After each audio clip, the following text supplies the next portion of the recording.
Bayard Rustin was one of Dr. Martin Luther King Jr.'s closest advisors and a principal architect of the American civil rights movement for racial equality. So why have you probably never heard his name before? Because he was gay.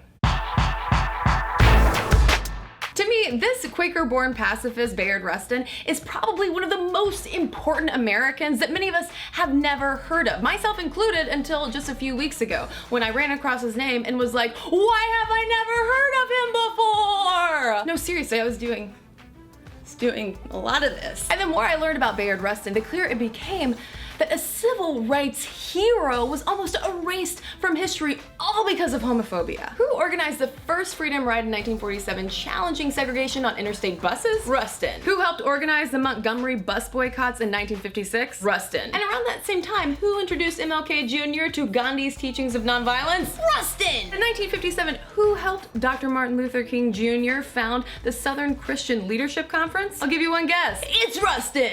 And who organized 1963's epic March on Washington for Jobs and Freedom, where 200,000 non-violent black protesters saw Martin Luther King Jr. deliver his I Have a Dream speech on the Lincoln Memorial steps? Rustin! Duh!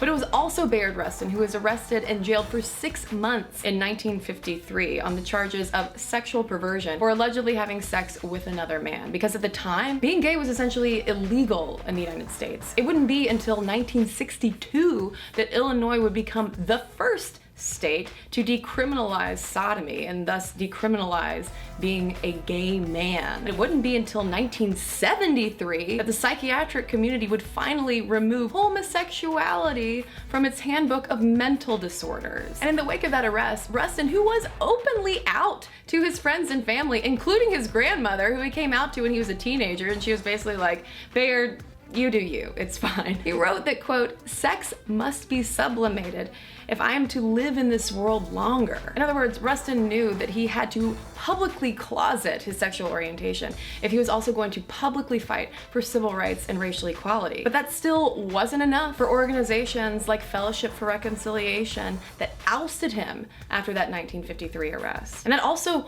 wasn't enough in 1960 when Rustin was forced to resign from the Southern Christian Leadership Conference after a black politician threatened to start a rumor that Rustin and MLK Jr. were having a gay affair together. Nor was it enough in 1963 when Roy Wilkins of the NAACP resisted Bayard Rustin's participation in organizing the March for Washington because he did not want to have to defend homosexuality and promiscuity. Ironically, it would be racist South Carolina Senator Strom Thurmond coming out on the Senate floor and decrying this Rustin, who's a draft-dodging communist gay man who was organizing this march, and shouldn't they stop it. And he also entered into congressional record fact a photo of Martin Luther King Jr. in the bathtub talking to Rustin as evidence of their possible homosexual affair that finally Rustin received some support from his fellow civil rights activists. And toward the end of his life in 1987, Bayard Rustin's activism reignited,